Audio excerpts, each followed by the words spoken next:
সুইডেনে কোরআন পোড়ানোর ঘটনায় বিচারের মুখোমুখি থাকা ইরাকি শরণার্থী সালওয়ান মমিকা গুলিতে নিহত হয়েছেন।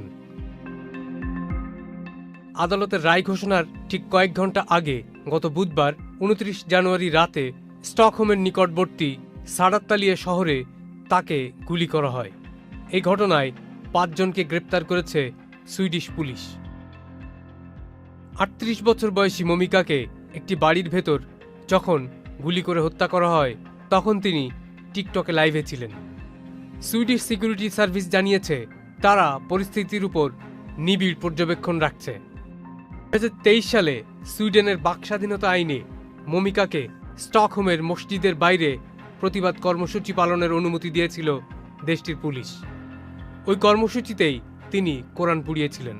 কোরআন পোড়ানোর ঘটনার পর সুইডেনে জঙ্গি হামলার হুমকি বৃদ্ধি পায়।